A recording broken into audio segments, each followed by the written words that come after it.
यार ये है ना, बहुत सवाल रहता है मन में बच्चों के कि अभी अभी जो है वो मतलब पास किए हैं, 12th में है या फर्स्ट ईयर में है, सेकेंड ईयर में है, तैयारी कैसे करनी चाहिए। तो देखो, मैं छोटी सी बात बोलूँगा, आप अपने सिलेबस को पहले देखो एक बार। हमेशा एक ही बात बोलता हूँ कि भाई सबसे पहले तो तुम्हें जिस भी एग्ज़ाम की तैयारी करनी है उसका माइंडसेट बना लो।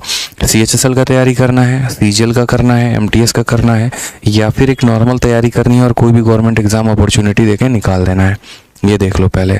अगर तुम्हें CGL का तैयारी करना है तो सबसे पहले मेरे भाई CGL का क्या कर लीजिए, पूरा का पूरा आप जो है स्ट्रक्चर निकाल लीजिए कि कितने प्रोसेस में कैसे कैसे करके पेपर होता है।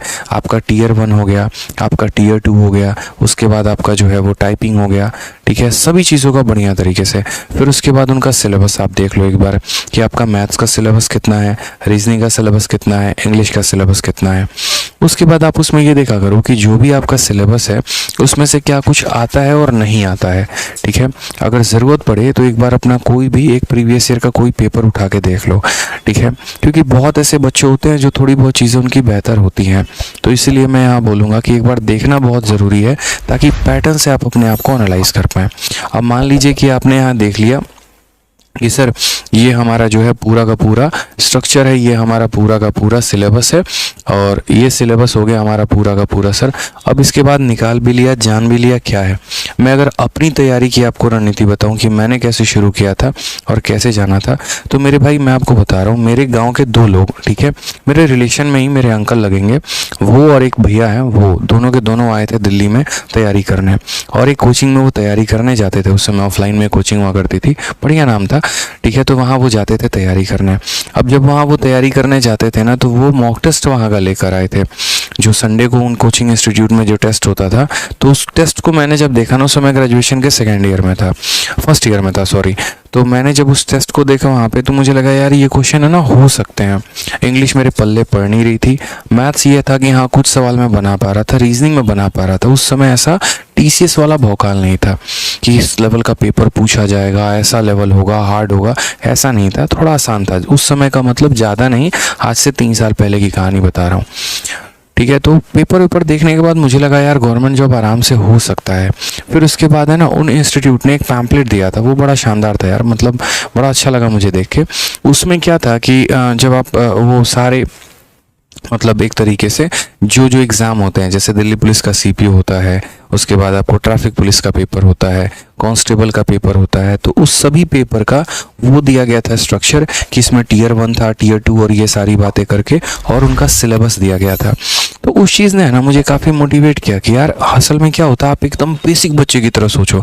मान लो कि जैसे आप और मैं कहूँ UPSC निकालना है, तो आपको पता भी नहीं है UPSC का सिलेबस क्या होगा, तो सबसे पहले क्या रुचि जगाते हो कि यार एक बार इसमें सिलेबस देखते हैं कि सिलेबस है क्या।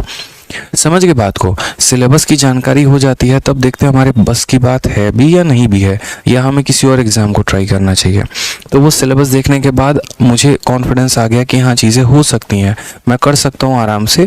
1 या 1.5 साल की मेहनत है, कोचिंग लेंगे, आराम से सिलेक्शन हो जाएगा, ठीक है। उसके बाद यहाँ पर बात आती है कि ये तैयारी को हम लेकर कैसे जाएं, और दूसरी बात यहाँ पर इस तैयारी के दौरान मोटिवेटेड कैसे रहें।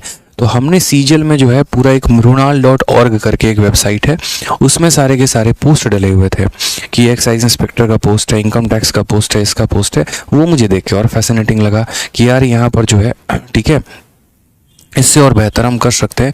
ये पोस्ट के लिए अगर हम तैयारी करें तो लाइफ सेटल हो सकता है। तब हम डेप्थ लेवल पे और गए, और जाने के बाद सिलेबस में एक एक चीज़ को एनालाइज करना शुरू किया कि जैसे मान लीजिए हमारा मैथ्स हो गया, ठीक है, उसके बाद हमारा रीजनिंग हो गया, उसके बाद यहाँ पर जो है आपका GS हो गया, फिर उसके बाद हमारा जो है, ठीक है, चौथा पेपर इंग्लिश हो गया, और फिर अभी के राइट नाउ में अगर आप देखेंगे तो कंप्यूटर भी है और टाइपिंग भी है। अब यहाँ पर जो है ना, ये सारे आपके सिलेबस के पार्ट हो जाते हैं, सारे के सारे पार्ट हो जाते हैं। राइट नाउ अगर कोई फ्रेशर एस्पिरेंट है, कोई नया एस्पिरेंट है, तो उसको क्या क्या तैयारी करना चाहिए, कैसे करना चाहिए, तो बहुत ही सिंपल है। आप तो सबसे पहले यहाँ पर ये देखो कि वाकई में आपको कोचिंग लेने की आवश्यकता है या नहीं है, ठीक है। अगर आपको बिल्कुल नहीं आता है तो सबसे पहले मेरे भाई आप कोचिंग लेना शुरू कर दो। मैं ये नहीं कह रहा हूँ कि मेरे पास लो, कहीं पर भी लो, मेरे भाई देख लो, आप जहाँ भी तैयारी कर रहे हो, आप या तो अपनी क्लासेस को जो है यूट्यूब से कर सकते हो, या आप मेरे भाई जो है किसी का एप्लीकेशन से कोई बैच ले सकते हो, या मेरे भाई यहाँ पर आप जहाँ रहते हैं वहाँ पर ऑफलाइन ले सकते हैं। कारण हम बताते हैं, जो काम आप खुद से सीखेंगे ना, अगर किसी किताब को आप खुद से सॉल्व करने का सोच रहे हैं तो वो जो है यहाँ पर आपको क्लासेस काफ़ी शॉर्ट में, काफ़ी कम में जो है वो सिखा देती है। अगर मान लीजिए जीएस आपसे याद नहीं हो रहा है, आप किसी ऑफलाइन में किसी टीचर के पास पढ़ रहे हैं, तो वो उसको कहानी के माध्यम से नरेट करके जो है वो काफ़ी सरल तरीके से मेरे भाई बता देंगे।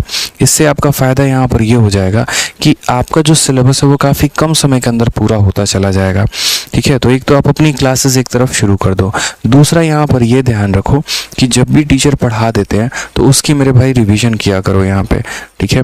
और रिवीजन करने के बाद आप जो है एक सेल्फ स्टडी का मॉड्यूल बना लो कि यार मुझे है ना सेल्फ स्टडी ऐसे करना है। कम से कम अपना 6 से 8 घंटे का सेल्फ स्टडी का रखा करो, जिसमें सारे सब्जेक्ट बांटो, ठीक है। 1 से 1.5 घंटे आपको डेली करंट अफेयर पढ़ना है, आप उसको बांट लो कि भाई 1 से 1.5 घंटे, एक घंटे आपको करंट अफेयर पढ़ना है। 1 घंटे से कम भी कर सकते हो, 30 मिनट भी कर सकते हो, 35 मिनट भी कर सकते हो, ठीक है। हमारे यहाँ दीपक सर पढ़ाते हैं बहुत शानदार तरीके से करंट अफेयर, वैसे कर सकते हो। डेली करंट अफेयर करने का फ़ायदा यहाँ पर ये होता है कि एक ही दिन में बहुत सारी चीज़ें याद करने को नहीं मिलती हैं, और डे बाई डे जो हमारा नॉलेज बढ़ता चला जाता है, ठीक है। तो इसलिए मैं आपको बोलूँगा कि डेली क्या करना है, तो मेरे भाई करंट अफेयर कर लो। तो यहाँ पर करंट अफेयर के लिए डेली जो है वो यहाँ पर 1 घंटा आप अपना अलॉट कर दो। फिर उसके बाद हो जाएगा हमारा वोकैबुलरी, ये बहुत मस्त है भाई, ठीक है। देखिए, जब भी आप किसी के पास भी कोचिंग लेते हैं इंग्लिश का, चाहे वो ऑफलाइन हो चाहे वो ऑनलाइन हो, ठीक है, तो मेरे भाई क्या होता है कि जहाँ पर भी आप कोचिंग लेंगे उसमें वोकैब पे बहुत ज़्यादा जोर नहीं दिया जाता है, और एक एस्पिरेंट को अपना वोकैबुलरी खुद करना होता है। आप साइनों की बात कर लो, एंटो की बात कर लो, ईडियम हो गया, वन वर्ड हो गया, स्पेलिंग हो गया, या कोई भी पार्ट हो गया मेरे भाई, तो यहाँ पर ये आपको खुद प्रिपेयर करना होगा, खुद याद करना होगा। कोई हाथ पकड़ के आपको याद कराने नहीं लाएगा। अगर आज मेरी वर्ड पावर 10,000 की है तो ये मैंने खुद बनाया है, लेकिन क्या ये एक रात में बन गया? कहते हैं ना, Rome was not built in a day, एक दिन में नहीं बना। तो वही वाली बात है, डेली के डेली मेरे भाई वोकैब याद करना शुरू करो। यहाँ पे कुछ लोग, आज एक बच्चा आया ऑफलाइन में, ऐसे दिखा रहा था 20 minute phrasal verb, 20 minute synonym, 20 minute antonym. ऐसे नहीं होता है। आप 1 घंटा बांट लो। आज सिर्फ चाहो तो सभी साइनो ही पढ़ लो। कोई भी किताब है, मार्केट में बहुत सारी किताब है वोकैबुलरी की, सब अपने आप में परफेक्ट है। सब ने अपने लेवल पे बेहतर करने की कोशिश की है, बच्चों को समझाने की कोशिश की है। आप ये देख लीजिए कि आपको समझ किससे बेहतर आ रहा है। उसी तरीके से यूट्यूब पर हैं, काफ़ी लोग पढ़ाते हैं, उसमें ये देख लीजिए कि आप किसके साथ कोऑर्डिनेट कर पाते हैं, कि आपको ट्रिक की आवश्यकता है या आप चीज़ों को याद करके बेहतर कर सकते हैं, ठीक है। जो भी तरीका हो, किसी का भी कोई एक किताब पकड़ लीजिए, कोई भी एक वीडियो पकड़ लीजिए और उसको पढ़ना शुरू करिए। और जो मान लीजिए कि कुछ कठिन शब्द हैं आपके ना, तो उसको यहाँ हाथ पर लिख लीजिए। जैसे मैं आज भी हाथ पे लिखता हूँ कई सारी चीज़ें। अब बस प्रोफेशन आ गया है तो हाथ पे ना लिखकर मैं उसको मोबाइल में लिख लेता हूँ, गूगल के नोट्स में। आप यहाँ पर ये कर सकते हैं कि उसको हाथ पर लिख लीजिए। वो कुछ शब्द जो ऐसे होंगे ना, वो मेरे भाई सुबह से लेकर शाम तक आप लोगों के माइंड में घूमता रहेगा। जैसे मैं एक छोटा सा शब्द बताता हूँ, मैं आज भी कहता हूँ यार, एक शब्द ऐसा था जो मुझे याद ही नहीं होता था, और वो मेरे भाई सिस्टा था, SIESTA करके, या शायद SCI, मतलब ऐसे करके, जिसको दोपहर का ब्रेक बोलते हैं। तो इसको मैंने क्या कर लिया, हाथ पे लिख लिया। सुबह शाम जहाँ घूम रहा हूँ, सिस्टा वो याद हो जाता है। तो इससे क्या रहता है कि शाम तक खाना खाने गया, हाथ बढ़ा रहा हूँ, खाना लेने के लिए आगे, शब्द मेरे सामने है। तो ये बहुत फ़ायदा होता था। इस पे मत लिखना, ये मिट जाता है। इस पे लिखना है, ये पाम पे, इस पे नहीं मिटता है। दुनिया गजनी बोले, पागल बोले, जो बोले वो मेरे भाई तब बोल रही थी। तब मुझे भी लोग काफ़ी कुछ बोल रहे थे कि अरे यार, बड़ा गजनी बड़ा घूम रहा है, ठीक है, क्या दिखाना चाह रहा है कि तुम्हें ही ज़्यादा आता है, अच्छा दिखा रहा है कि यहीं एक लड़का तैयारी करता है। लेकिन मानिए ये तब के ताने थे। और आज जब उन्हीं लोगों से सामने मिलता हूँ ना, और भाई तुम तो बड़े आदमी हो गए हो, पता नहीं हमें पहचानते भी हो गए या नहीं पहचानते हो गए, तो ये वाली बात आ जाती है। दुनिया आपकी कामयाबी के अनुसार अपने चाल ढाल बदलना शुरू करती है। जब तक आप कामयाब नहीं होते हैं, उनकी कोशिश होती है कि वो आपको कितना पीछे ढकेल पाएं, अपने तानों से कितना पीछे मार पाएं। और जब आप कामयाब बन जाते हैं और उनको पता चल जाता है मेरे भाई ये मेरे बस की तो बात नहीं है, इसको पीछे छोड़ना, उस समय वो आपकी वाहवाही करना शुरू कर देते हैं और आपके जो है पीछे पीछे लग जाते हैं कि क्या पता इसके साथ हमारा भी भला हो जाए। तो इसीलिए दुनिया की कभी मत सुनो, अपने काम पर विश्वास करो, ठीक है। पढ़ना है, वोकैबुलरी लिखना है तो अपना मेरे भाई पढ़ो, भाड़ में जाए दुनिया, कोई फर्क नहीं पड़ता है। उसी तरीके से ग्रामर में यहाँ पर इंग्लिश में जो है मेरे भाई, उसमें 1 घंटा फिक्स कर दो कि मुझे 1 घंटा पढ़ना ही पढ़ना है, मुझे देना ही देना है ग्रामर। कहीं से भी पढ़ो, किसी भी टीचर से पढ़ो, लेकिन एटलीस्ट हर चैप्टर का कम से कम 50 से 60 सवाल ज़रूर प्रैक्टिस करो, ठीक है। आप लोगों की प्रॉब्लम यहाँ पर ये है कि नाउन पढ़ोगे तो नाउन के सवाल लगा लोगे, हाँ दूसरा जब जाओगे मिक्स एरर में तो सारा ख़त्म हो जाएगा वहीं पे। तो ऐसा गलती मत करो। जब तक यहाँ चैप्टर के ऊपर बढ़िया पकड़ नहीं होगी, बढ़िया प्रैक्टिस नहीं होगी मेरे भाई, तब तक आपको दिक्कतें आनी ही आने वाली है। इसीलिए मेरे भाई यहाँ पर बोलूँगा, मार्केट में बहुत सारी बुक्स हैं, आप किसी भी बुक्स का उठा के कोई भी टॉपिक का यहाँ प्रैक्टिस करना शुरू कर दो। ये आपका हो गया यहाँ से रिवीजन। सेम तरीके से मैं मैथ्स में अगर मैं बात करूँ अपना, मैथ्स में क्या है, आपको अगर मान लीजिए एप्लीकेशन से पढ़ना है तो एप्लीकेशन से पढ़ लो, जहाँ पर भी जिस भी टीचर का अच्छा लगता है वहाँ से पढ़ लो, यूट्यूब से कवर करना है तो यूट्यूब से कवर कर लो, लेकिन एक किताब पकड़ो और उसके बाद उसके क्वेश्चंस को लगाना शुरू करो। भाई मैथ्स एक दिन में नहीं सुधरता, ऐसे मोबाइल देख के वीडियो देखने से नहीं सुधरता है मेरे भाई, ये बात मान लो। अभी आप लोगों से बात करने से पहले मैं अभी ऑल इंडिया रैंक 28 से जब बात कर रहा था, 11 से भी हमारी टीम की बात हुई है CHSL में, ठीक है। अभी CHSL में इस बार अपने स्टूडेंट का ऑल इंडिया रैंक 11 भी आया है, ऑल इंडिया रैंक 28 भी आया है, ऑल इंडिया रैंक 143 भी आया है और काफ़ी बच्चे इसके आसपास हैं। बहुत कम उम्र में बच्चों ने सिलेक्शन लिया और सिर्फ एक बात, अपने मेहनत के दम पे। जिस लड़के का ऑल इंडिया रैंक 28 है ना, मात्र 19 साल की उसकी उम्र है। सोचो, लोग 5-5 साल तैयारी करने के बाद, बाबा बनने के बाद भी मेरे भाई पेपर नहीं निकाल पाते हैं। क्यों बाबा जैसे शब्द इस्तेमाल कर रहा हूँ, अथा पढ़ रहे हैं लेकिन सही चीज़ नहीं पढ़ रहे हैं। तो इसीलिए यहाँ पर मैं आपको बोलूँगा कि थोड़ा ध्यान रखो। मैथ्स भी ऐसा है कि आप इसको लिमिटेड टाइम में प्रैक्टिस बहुत ज़्यादा करो। जिसने ज़्यादा कलम चलाए हैं, बुद्धि उसकी ज़्यादा चली है पेपर में, ठीक है। तो इस पे प्रैक्टिस पे बहुत ज़्यादा जोर दीजिए। आप फिक्स कर लीजिए कि हाँ मुझे ये टीचर से पढ़ना है और ये किताब पढ़नी है, बस दैट्स इट, और इसके अलावा मेरे भाई और कुछ नहीं। इसी तरीके से करते करते सारे सब्जेक्ट को आप जो है एनालाइज करना शुरू करिए, ठीक है। एक बार में अगर बहुत ज़्यादा सब्जेक्ट नहीं लेकर आ पाते हैं तो 2 से 3 सब्जेक्ट को ही पकड़िए, कोई परेशानी की बात नहीं है, कोई दिक्कत की बात नहीं। जीएस अगर आपका छूट जा रहा है तो मात्र मैथ, इंग्लिश और रीजनिंग इन्हीं तीनों पर काम करिए। जीएस को 2 महीने के बाद आप कवर अप कर लेंगे। लेकिन करंट अफेयर जीएस का डेली पढ़ना है, स्टैटिक का पोर्शन आपको डेली पढ़ना है, इतना ध्यान रखिए। ये मेरे भाई काम आपको करने ही करने हैं, डेली आपको इतना करना ही करना है। सैटरडे और संडे 2 दिन अपने दिन का ऐसा बांट लो कि इस बार भाई इन 2 दिनों में तो हम कुछ पढ़ेंगे ही नहीं, हमें कुछ भी नहीं पढ़ना है, मात्र वो रिवाइज करना है जो हमने जो है पूरे वीक में पढ़ा है। सिर्फ खाना खाना खाना जरूरी नहीं होता है यार, ठीक है, पचाना भी ज़रूरी है, नहीं तो वो जहर बन जाता है। तो ये 2 दिनों में अगर रिवाइज नहीं करोगे तो आगे से पढ़ते चले जाओगे, पीछे से भूलते चले जाओगे। इसलिए कहते हैं रटंतु बुद्धि घटंतु विद्या, ठीक है। तो यहाँ पर रटना नहीं है, बस यहाँ पर पढ़ना है और 2 दिनों में रिवाइज करना है। और साथ में संडे वाले दिन में मेरे भाई ज़बरदस्त तरीके से जो है वो मेरे भाई रिवीजन करना है पूरा। एक मॉक टेस्ट ज़रूर देना है।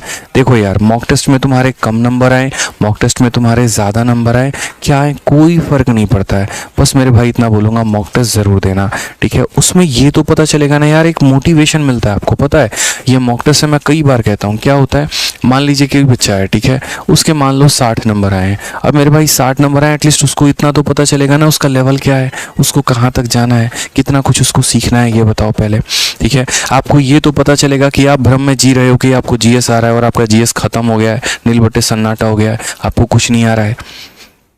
आप इस भ्रम में जी रहे हो कि मेरा तो मैथ्स कंप्लीट है, पूरा बहुत बढ़िया तरीके से आता है, फिर भी 25 में मात्र 20 सवाल कर पा रहे हैं। तो 5 सवाल को हल्के में मत लीजिए आप, यहाँ पे वो सीखने की आवश्यकता है। रीजनिंग को भी हल्के में मत लीजिए आप। तो ये छोटी छोटी बातों का मेरे भाई ध्यान रखिए। मॉक टेस्ट देना बहुत आवश्यक है, बहुत ज़रूरी है, ठीक है। थोड़ा थोड़ा करके नंबर बढ़ेगा, एक दिन में नंबर नहीं बढ़ेगा। आज अगर आपका कुछ नंबर आया है तो अगली बार थोड़ा और बेहतर नंबर आएगा, थोड़ा और बेहतर नंबर आएगा, बट वो मॉक टेस्ट देने से ही बेहतर होगा।